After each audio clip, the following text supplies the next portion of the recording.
खट्टा खाने वाली चुड़ैल। रात को अचानक राधिका मौसी को किचन से कुछ गिरने की आवाज आई। उन्होंने बाहर निकल के देखा तो किचन में उन्हें कोई सफेद साड़ी में दिखा। वो चीख पड़ी, हे भगवान, आलतू जलालतू आई भला को टालतू, आलतू जलालतू आई भला को टालतू। राधिका मौसी को चीखते सुनकर श्रवण बाहर आता है भागते हुए। अरे माँ, क्या हुआ? क्या देख लिया? दादी माँ आ गई क्या सपने में? अरे बेटा, रसोड़े में देख तो कौन है? श्रवण रसोड़े में झांक कर देखता है और उसे कोई नहीं दिखता अंदर। अब रसोड़े में तो कोई नहीं है माँ। कोई सफेद साड़ी में नहीं है क्या? नहीं माँ, कोई भी नहीं है। चिल्लम चिल्ली की आवाज सुनकर काजल भी वहां आ जाती है। अब क्या हो गया माँ जी?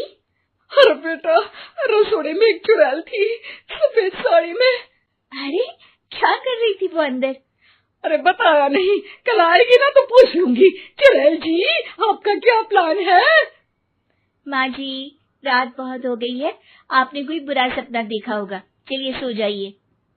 राधिका मौसी सोने तो चली जाती है, पर उनको रात भर नींद ही नहीं आती। वो कुछ भी उलझुल बातें सोचने लगती है। कहीं चुड़ैल की वजह से तो घर में टेंशन नहीं हो रहा, कहीं उसी की वजह से तो वो दादी नहीं बन पा रही। सुबह जब राधिका मौसी रसोड़े में छानबीन करती है तो पाती है कि नींबू का अचार गायब है। चुड़ैल नींबू का अचार ले गई, मुझे तो ठीक नहीं लग रहा कुछ। चुड़ैल को भी पता है कि जिंदगी का असली मजा तो खट्टे में ही है। राधिका मौसी झट से श्रवण को फोन कर देती है। बेटा, मुझे समस्या समझ में आ गई है, हमें एक तांत्रिक की जरूरत है। अरे क्या बोल रही हो माँ, तांत्रिक की क्या जरूरत है? आप पूजा पाठ तो कर ही रही हो ना। आलतू जलालतू मंत्र सारे फालतू जैसे कुछ मंत्र पढ़ो, चली जाएगी अपने आप चुड़ैल। अरे नहीं बेटा, कभी चुड़ैल को कम नहीं समझते। अरे तुझे पता भी नहीं चलेगा कि कभी वो छल करके काजल की जगह घर की बहू खुद बन जाएगी। क्या माँ, कुछ भी बोल रही हो? कहाँ काजल और कहाँ चुड़ैल? वैसे एक बात बताओ, काजल को अगर गाने के लिए बोल देना तो चुड़ैल काजल की आवाज सुनकर घर तो क्या, धरती लोग छोड़कर चली जाएगी।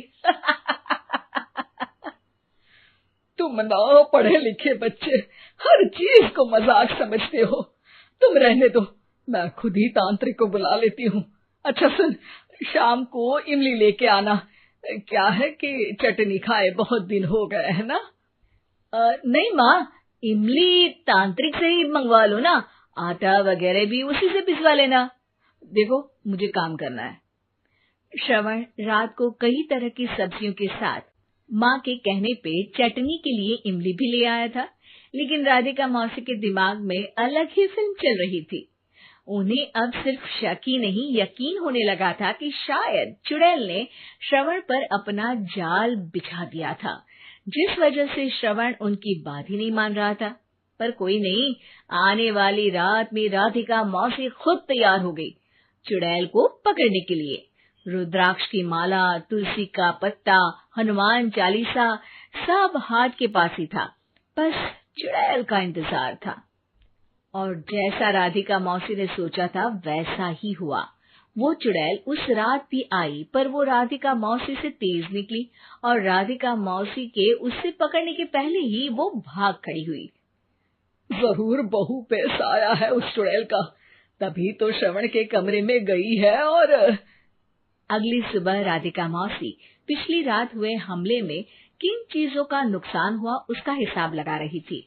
उनके खेमे से एक आम के अचार की शीशी भी गायब हो चुकी थी और वो इमली भी जो कल श्रवण लेकर आया था।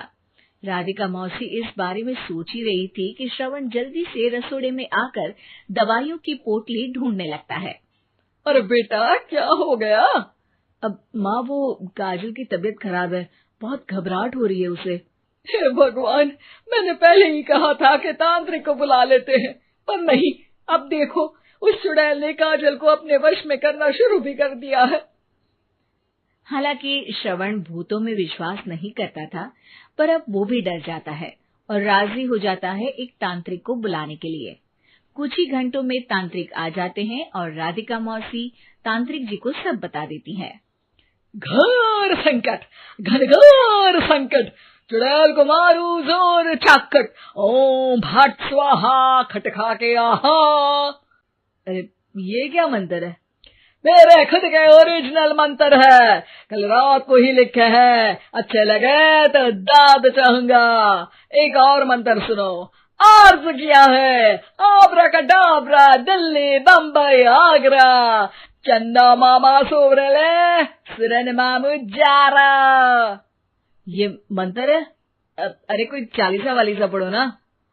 वक्त कम है, 40 नहीं पड़ेंगे, 20-25 में काम चलाना पड़ेगा।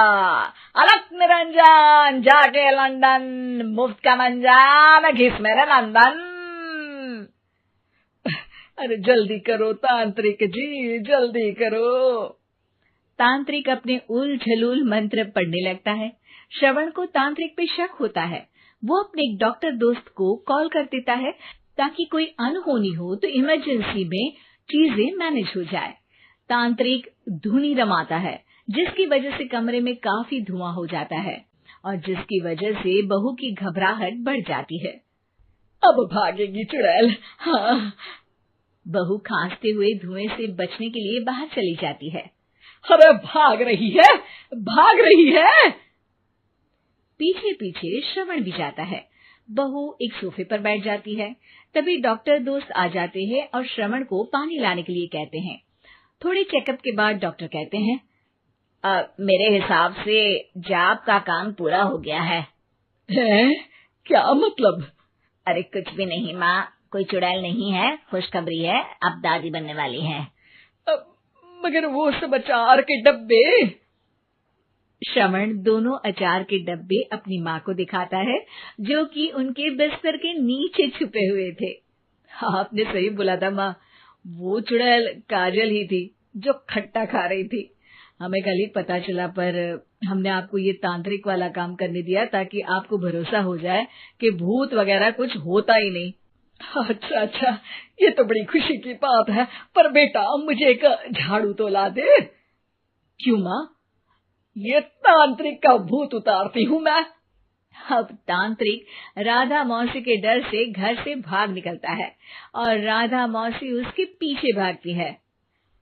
अरे संकट ये घनघोर है, तांत्रिक मुआ चोर है।